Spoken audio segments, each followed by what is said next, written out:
Janagalam news కి స్వాగతం. వచ్చింది రాజకీయం కాదు, నాకు సొంతంగా ఒక రైతు కుటుంబంలో మీ అందరికీ తెలుసు, కుమ్మనూరు చిన్న గ్రామం.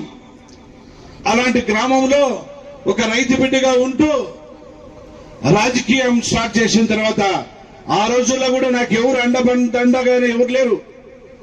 కానీ నా కష్టమే ఆ రోజు గుర్తించి ఈరోజు ఈ స్థాయికి వచ్చానంటే అదృష్టంగా భావిస్తున్నా.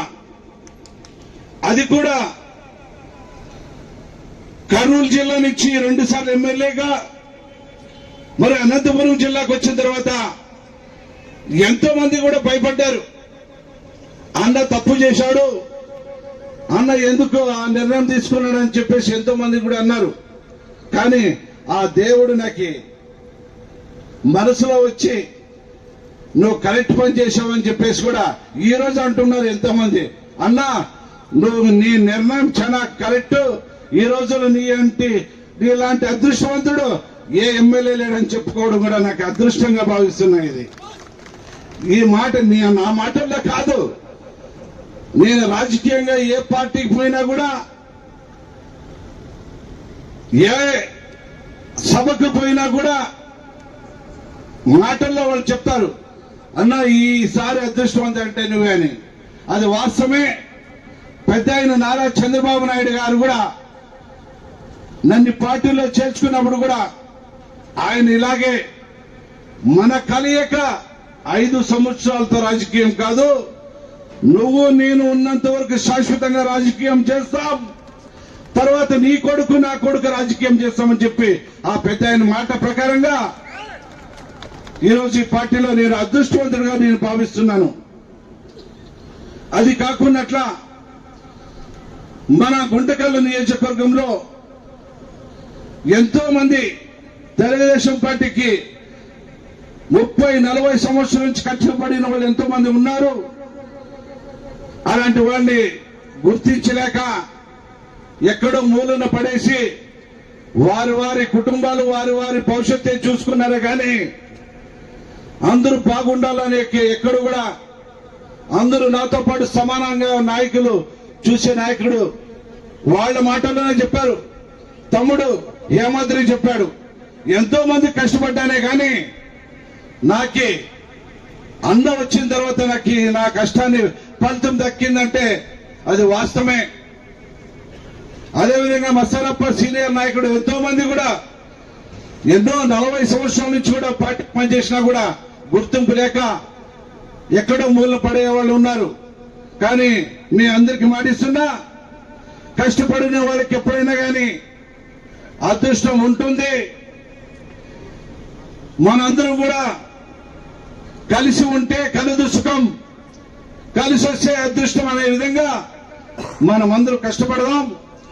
రాబోయే రోజుల్లో ఏ పదవైనా కూడా అందరినీ పిలిచి ఈ పదవి ఈ వర్గానికి ఇస్తాం, ఈ పదవికి ఇది కేటాయిస్తామని చెప్పేసి మీ అందరి సమక్షంలో కూడా రాబోయే రోజుల్లో ప్రతి ఒక్కరికి న్యాయం చేసే బాధ్యత మనమందరం తీసుకుంటామని చెప్పి ఈ సందర్భంగా మీ అందరికీ మాటిస్తున్నా.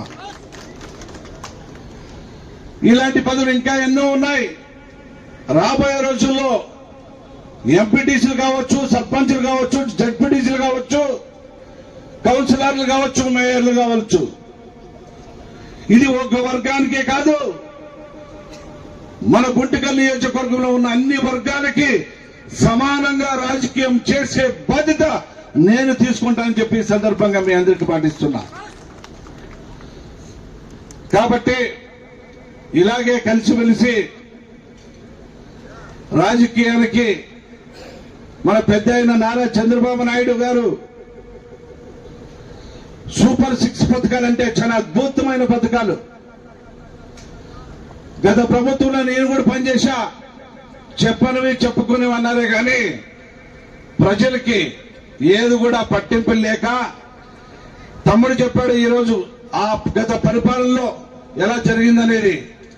వాస్తవంగా చెప్పాలంటే ఇప్పుడున్న జనాభాకి, ఇప్పుడున్న ప్రజలకి ఏం చేస్తే బాగుంటుందని మన నారా చంద్రబాబు నాయుడు పెద్ద ఆయన పెట్టిన పథకాలు అది అద్భుతం.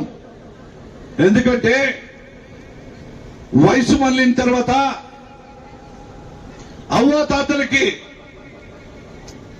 భోజనం పెట్టాలన్నా కొడుకు చూస్తాడో కోడలు చూస్తాడో లేదో కానీ వాళ్ళు కాళ్ళపైన నెలకొచ్చే ఆ పెన్షన్ తో బతకాలని చెప్పేసి పెట్టిన పథకం చాలా అద్భుతమైన పథకం అని చెప్పేసి నేను చెప్పగలను. ఎందుకంటే ఒక రోజుకి 100 పైనే డబ్బులు వస్తాయి, నెలకి 40,000 రూపాయలంటే. అలాంటిది వాళ్ళకి భోజనానికి కొడుకైనా కోడలైనా చూడుకోలేని పరిస్థితిలో నేను ఉంటా నీకు పెద్ద కొడుకుగా ఇచ్చిన పథకం అద్భుతమైన పథకం పెన్షన్ పథకం. అదేవిధంగా అక్క చెల్లెమ్మలకి వాళ్ళ భర్త కష్టఫలంలో కష్టించే ఉద్యోగంలో నా చెల్లెమ్మకి వాళ్ళు భర్త కష్టపడేదానికి నా వంతు సాయం చేస్తానని చిన్న కుటుంబానికి సంవత్సరంలో 3 సిలిండర్లు అయితే ఆ కుటుంబంకి ఆ ఖర్చు తగ్గిస్తే నేను ఇస్తానని చెప్పేసి పథకం, రెండో పథకం అద్భుతమైన పథకం దీపం పథకం అని చెప్పేసి అది ప్రజలకి మేలు చేసే పథకం. ఈరోజు మన నారా చంద్రబాబు నాయుడు పెద్ద ఆయన పెట్టిన పథకం. ఆయన పెట్టే పథకాలు కూడా రాబోయే రోజుల్లో పిల్లలకి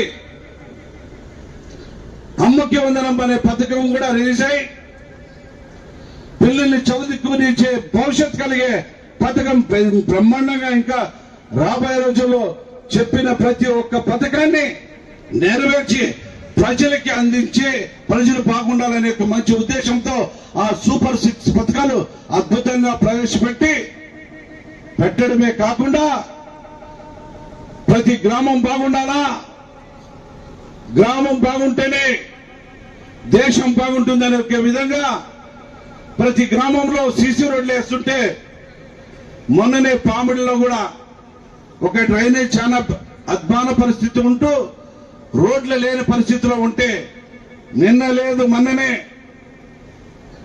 ఆ ఓపెనింగ్ చేసేటప్పుడు అక్కడున్న ప్రజలు ఎంతో సంతోషం వ్యక్తం చేసి ఎన్నో సంవత్సరాల నుంచి మేము ఇబ్బంది పడ్డాం, మన తెలుగుదేశం ప్రభుత్వం వచ్చినాక మీరు వచ్చిన తర్వాత ఈ సీసీ రోడ్లు అవుతున్నాయి, డ్రైన్లు అవుతున్నాయి అని ఎంత సంతోషం వ్యక్తం చేస్తుంటే ఇంతకినా ఏం కావాలో ఈ 5 కోట్ల ప్రజలకు అని చెప్పి ఈ సందర్భంగా నేను మనవి చేస్తున్నా. రైతన్నలు కూడా సుఖ సంతోషాలతో వాళ్ళు పండించిన పంట కూడా వాళ్ళు బాగుండాలా, వాళ్ళకి గిట్టుబడి ధర ఉండాలని మొన్ననే ప్రభుత్వం ద్వారా కొనుగోలు చేసి వారిని ఆదుకునే పరిస్థితి కూడా ఈరోజు రైతాంగానికి మంచి చేసే పరిస్థితి మన తెలుగుదేశం ప్రభుత్వం ఉంది. రైతులకే కాకుండా నిరుద్యోగం ఉన్న యువతి యువకులకు, నిరుద్యోగంగా ఉన్న చదువుకున్న పిల్లలకి వాళ్ళ ఉద్యోగాల అవకాశాలు కల్పిస్తానని మాటిచ్చాడు. మాట ప్రకారంగా ఎంతో మంది దావోస్కెళ్లి పెద్దలతో మాట్లాడి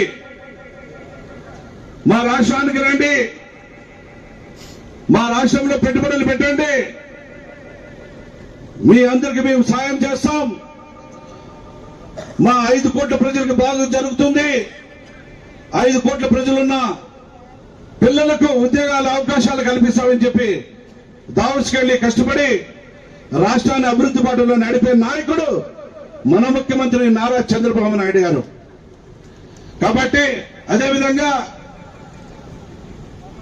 మన కెపాసిటీ అంటే తెలుగుదేశం పార్టీ